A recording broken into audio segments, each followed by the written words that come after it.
Let's start by learning what is regulatory compliance exactly. We hear the term compliance in IT a lot, and compliance on its own means conforming to a rule, such as a specification, policy, standard, or law. When we talk about compliance in IT, we actually talk about regulatory compliance, which is the goal that organizations aspire to achieve in their efforts to ensure that they are aware of and take steps to comply with relevant laws, policies, and regulations.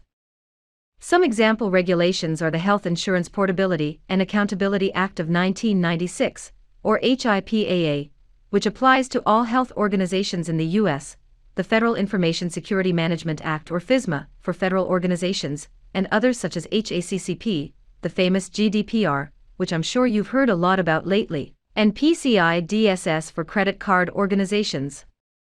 But how is IT impacted by those regulations? With more and more information being digitalized, therefore controlled by IT, most of those regulatory compliance standards include provisions that affect IT.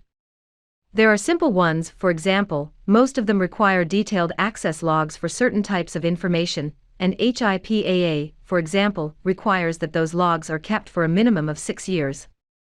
There are more advanced and complicated ones such as regularly test security systems and processes. For example, PCI DSS requires you to run an internal and external network vulnerability scan at least quarterly and after any significant change in the network. So you can see how those requirements can put a strain on IT, especially in planning, whenever you introduce a new system, having that scan done, and all those kinds of tasks that you need to plan in your day-to-day IT life. What if you're not compliant? Well, there are two sorts of penalties, and of course it all depends on a lot of things. Most of the time it's a fine, which can be substantial for an organization, and there have even been cases where people also went to prison and had legal problems. So it's definitely important to follow all of the regulations that your organization is subject to. Now that we know what regulatory compliance is, how does Microsoft help us achieve it? One of the main parts of this answer is the Microsoft Service Trust Portal. The Service Trust Portal is a single location where you can find audit reports, pen tests, security assessments, and more information on how Microsoft manages security, privacy, and compliance. The Service Trust Portal provides a ton of information and requires audit and pen test reports and security information for different regulatory requirements.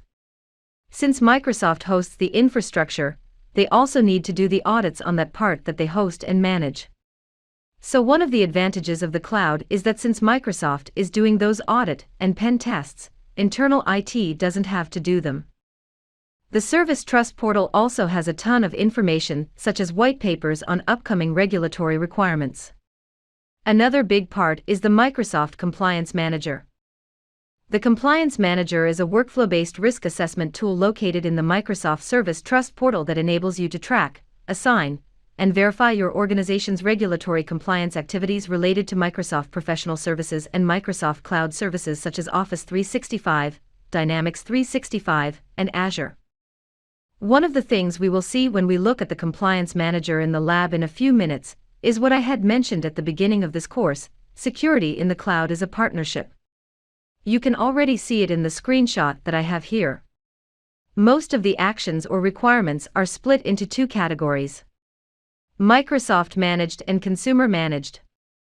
Since Microsoft manages the infrastructure, they make sure that all of their action items are always taken care of, but there are always tasks that will need to be taken care of by you as the customer. And the Compliance Manager makes it easy for you to follow, assign, and review those tasks to make sure that you are compliant. Now that we have seen the Service Trust Portal and Compliance Manager, let's talk about Office 365 data loss prevention. Data loss prevention is really important in terms of regulatory compliance because most regulatory requirements only apply to a subset of the total information that you own as an enterprise. For example, credit card information, personally identifiable information, or PII, such as a social security number, passport, driver license, patient information. It doesn't usually apply to stuff like sales brochures and other generic information that you might have inside the organization. But how do you make sure that users don't accidentally misplace or misuse sensitive information? This is where data loss prevention, or DLP, comes in. DLP allows you to identify sensitive information across many services, such as Exchange Online, SharePoint Online, OneDrive for Business, and Microsoft Teams. Furthermore, it easily allows you to add rules or action when that information is discovered, such as preventing the accidental sharing of sensitive information or making it hidden when it's uploaded somewhere until it's reviewed.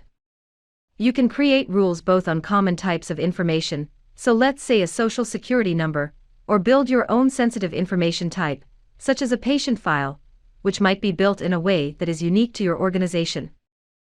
By using Office 365 DLP, you can quickly identify this sensitive information and make sure that it's not misplaced or misused by users inside your organization.